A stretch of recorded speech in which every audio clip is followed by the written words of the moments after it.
Today we will talk about Gustav Courbet, a painter who John Berger has talked about in his book.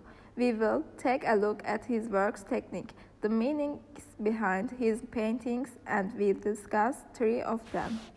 Courbet is an important figure in the book Portraits, and John Berger describes him as the last master. Berger finds Courbet's choices to be courageous and describes him in a highly respectful manner. The choice of the theme of this video was influenced by a quote from John Berger's preface in his book. The illustrations in this book are all in black and white.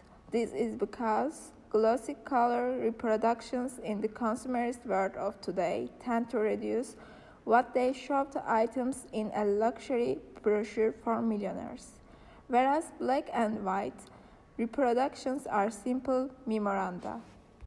Now let's talk about Gustav Courbet. Gustav Courbet, whose full name is Jean Desire Gustave Courbet, has started the realism movement in France in the mid-19th century. It's a movement against the existing ones such as classicism and romanticism.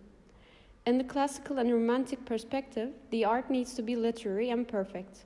Courbet's grasp on art was the complete opposite. He believed that an average person could very well be the subject of an artwork. Courbet believed that the artist had to be independent, and he was not getting included in exhibitions because of his political views. That led to him displaying his works on his own, and he became the first artist to do so. He called his exhibit Le Réalisme.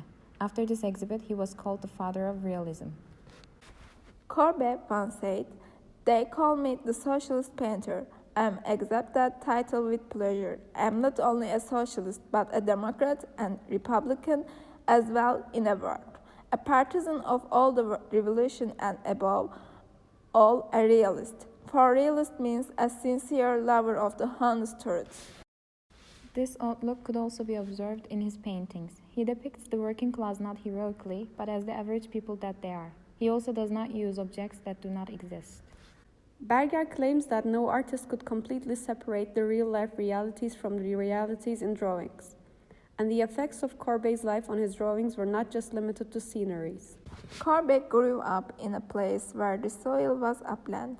The main color was green filled with stones, and the sky could not be observed properly. This also matches the scenery in his works.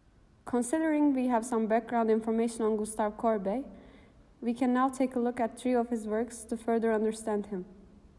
First of all, we can start by discussing one of his masterpieces, A Funeral in Ornaments, where we can see his eyes full of worries behind his famous laughter. Courbet, who wants to illustrate his time and his world, describes the funeral of one of his loved ones. As a painter who likes to paint the ordinary, Courbet painted an ordinary funeral in an ordinary place with ordinary figures. He once said that painting was a substantial form of art with the representations of real and living things. Courbet has refused to sublime the existing. That's why this painting resulted in him getting insulted by the public. People have called this work cynical, tyrant, and some even took things further and said that painting was an assassination plan. Courbet replied by saying, "Show me an angel, and I'll draw it." Also, in a time when huge canvases were used to depict heroism, Courbet paints this regular funeral on a 3 to 6 meters canvas. When we look at this painting in detail, we can separate it into three parts. On the left, there is the religious commissary, in the middle are government officials, and on the right, there are mourning women. He treated all people from different groups equally, and a critic even says that he has democracy in his paintings.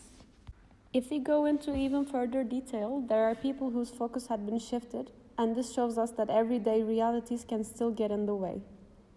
The middle part of this painting is mostly dark. We think that this darkness sheds light on the dark conservative structure of the society. His work, Stonebreakers, depicts two ordinary peasant workers as they were. Courbet painted this painting without any apparent sentiment. Instead, he let the image of the two men, one too young, other too old to be working that hard, express the feelings of hardship and exhaustion. The Stonebreakers, destroyed during the bombing of Dresden in 1945, was the first of Courbet's great works. The socialist philosopher Proudhon described as an icon of the peasant world.